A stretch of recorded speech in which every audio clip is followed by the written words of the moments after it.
इस वीडियो में हम देखेंगे कि मैथ के मॉक टेस्ट का या सेक्शनल का एनालिसिस कैसे करें अच्छे से, और एआई चैट जीपीटी की हेल्प से हम अपना स्कोर कैसे इंप्रूव कर सकते हैं वो और देखेंगे। वैसे हमें भाई देखो एनालिसिस ऐसे करना चाहिए कि हमारे 3 से 4 वीक में स्कोर इंप्रूव हो जाए। अगर स्कोर इंप्रूव नहीं हो रहा तो तुम अच्छे से एनालिसिस नहीं कर रहे, और कुछ लोग तो एनालिसिस करते ही नहीं। सबसे ज्यादा बड़ी दिक्कत तो यही है। every mock test is a step closer analyze improve and success।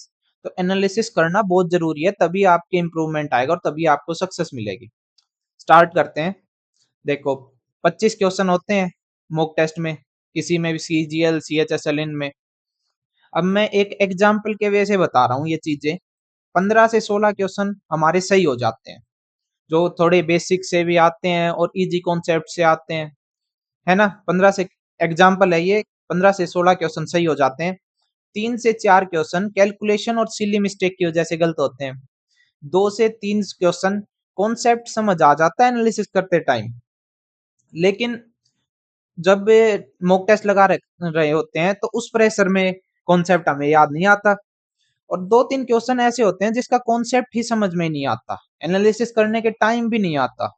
वो नए कॉन्सेप्ट मान लो, या आपका उस कॉन्सेप्ट पर उतनी अच्छी पकड़ नहीं हो ऐसे मान लो। तो ये हम सारी चीजें देखेंगे, ठीक है। उससे पहले बात कर लेते हैं कि मॉक एनालिसिस के टाइम पर क्या क्या गलती करते हैं बच्चे। सिर्फ मॉक दे के छोड़ देते हैं, प्रॉपर एनालिसिस नहीं करते। एनालिसिस नहीं करोगे चाहे कितनी भी प्रैक्टिस कर लो, मॉक की एनालिसिस नहीं करोगे तो आपके इंप्रूवमेंट होना बहुत मुश्किल है। एनालिसिस करते हैं बट सिर्फ क्वेश्चन देखते हैं, सॉल्यूशन देखते हैं और एक बार सोल्व करके छोड़ देते हैं।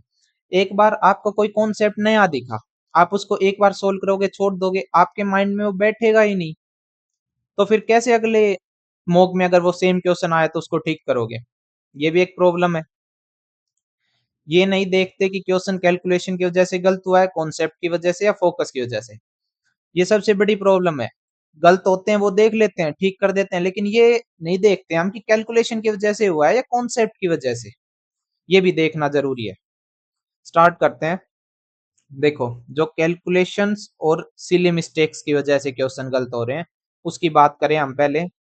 कैलकुलेशन में आपको ये चार्ट फॉलो करना है, टेबल्स, स्क्वायर्स, क्यूब्स, पावर्स और पाइथागोरस ट्रिपलेट, जो परसेंटेज फ्रैक्शन चार्ट है वो। ये चीजें याद करनी है आपको, ये तो खुद ही याद करनी पड़ेंगी। और जो हमारे सिली मिस्टेक्स की गलती होती है वो हमेशा हमारी फोकस की वजह से होती है, कि हमारा फोकस ठीक नहीं रहता, क्वेश्चन अच्छे से नहीं देखते उन चीजों से। तो उसके लिए आपके लिए दो चीजें हैं, मेडिटेशन करना स्टार्ट कर दो, ये स्टेप्स बता रखे हैं, या फिर त्राटक स्टार्ट कर दो, ये स्टेप्स बता रखे हैं। अब त्राटक करने का एक इजी वे है, आप लाइब्रेरी में पढ़ते हो या घर पर पढ़ते हो, स्टडी टेबल तो आपका होगा, उसके सामने ही जो दीवार है या टेबल है उसके सामने ऐसी एक डॉट लगा लो, और उसको बिना आई ब्लिंक किए उसको लगातार जितनी देर देख सकते हो उसको देखो। ठीक है, ये एक सिंपल वे है त्राटक करने का। इनमें से कोई भी एक चीज करो, आपका फोकस बढ़ना स्टार्ट हो जाएगा। अब बात करते हैं, जो ये जो कॉन्सेप्ट समझ आ गया ड्यूरिंग एनालिसिस, मतलब क्यों कॉन्सेप्ट समझ में आ गया लेकिन क्वेश्चन गलत हो गए थे, उस पे बात करते हैं। Revise concept and practice from your notes and books. Concept को रिवाइज करने हैं आपके नोट्स या बुक से। देखो स्टेप क्या फॉलो करने हैं इन क्वेश्चंस में। पहले कॉन्सेप्ट रिवाइज करो, नोट से या बुक से। मॉक वाले जो क्वेश्चन, जो मॉक में क्वेश्चन गलत हुआ है उस कॉन्सेप्ट पर वो एक दो बार प्रैक्टिस कर लो तब की तब। अगर उसके बाद भी सेम कॉन्सेप्ट अगले 2-3 मॉक में बार बार माइंड से स्लिप हो तो उसको एक डायरी या पेज में अलग लिख लेना।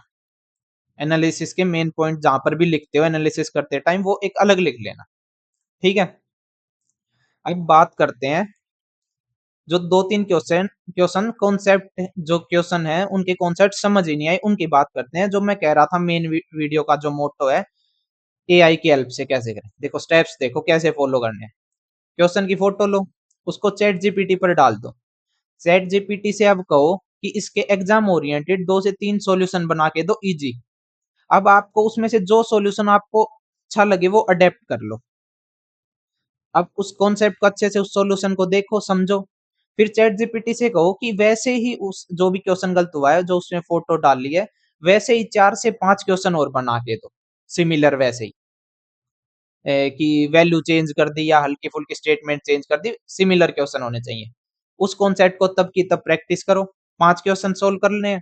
अब मान लो आपके 3 क्वेश्चन गलत हुए हैं ऐसे जिसका कॉन्सेप्ट ही समझ नहीं आया, तो आपके 15 हो जाएंगे ना कॉन्सेप्ट क्वेश्चन प्रैक्टिस तब की तब, 5 5 5 तीनों पे, 5 एक क्वेश्चन का, 5 एक का, 5 एक का। और उस कॉन्सेप्ट को पेज या डायरी जहां भी नोट करते हो एनालिसिस का, वहां जरूर करना है, क्योंकि वो फिर दोबारा एक बार रिवाइज करोगे तब समझ में आएगा। तो इससे आपकी कॉन्सेप्ट क्लियर भी हो जाएगा और क्वेश्चन प्रैक्टिस भी हो जाएगी बड़ी आसानी से। इसके बाद एक बहुत इंपॉर्टेंट चीज, आपको आपके मॉक को देखना है, उसको रिकॉर्ड करना है कि बढ़ रहा है या नहीं। देखो आप इसका स्क्रीनशॉट ले सकते हो, यहाँ टेस्ट नंबर डाल दो, या फिर आपकी जो नोटबुक या पेज है उस पर भी आप ऐसा ही बना सकते हो। टेस्ट नंबर डाल दो, डेट डाल दो, मार्क्स कितने आए वो डाल दो, अटेम्प्टेड डाल दो, अनअटेम्प्टेड डाल दो, ठीक हुए वो डाल दो, रॉन्ग हुए वे डाल दो। अब यहाँ पर इस साइड ऐसे पेज पे लाइन बना लो, इस साइड डाल दो कि जिस चैप्टर से गलत हुए हैं, जिस टॉपिक से गलत हुए हैं क्वेश्चन, चैप्टर नेम डाला, यानी कि मान लो रेशियो एंड प्रपोर्शन है, उससे गलत हुआ है उसका डाल दिया। जो सही हुए हैं उसको उसका मत डालना, जो सिर्फ गलत हुए हैं उसका, एवरेज हुआ, एवरेज से गलत हुआ है उसका डाल दिया। डेली का ऐसे बनाओ, और यहाँ पर जो आपको इंपॉर्टेंट कॉन्सेप्ट्स लिखने हैं वो डाल लो, जो भी जो मैंने ये वाले बताए हैं, ये वाले कॉन्सेप्ट लिखने हैं ये डाल लो, इनमें जो बार बार गलत हो रहे हैं वो डाल लो यहाँ पर, और ये रिवाइज करते रहो। अगर इसका स्क्रीनशॉट आए तो स्क्रीनशॉट ले सकते हो, या ये तो आप सिंपल सी चीज है, अपने जहां भी नोट्स वगैरह बनाते हो वहां डाल सकते हो, ऐसे सेम टू सेम। ठीक है, इससे आपका स्कोर इंप्रूव होना स्टार्ट हो जाएगा बहुत जल्दी, 2 से 3 वीक में ही आपको इंप्रूवमेंट दिख जाएगी। ठीक है, थैंक यू। तो आपको अच्छी लगी हो वीडियो तो फॉलो करना, और अपने भाइयों को भी बताना ये सारी बातें जो भी मॉक एनालिसिस करने की होती है। ठीक है।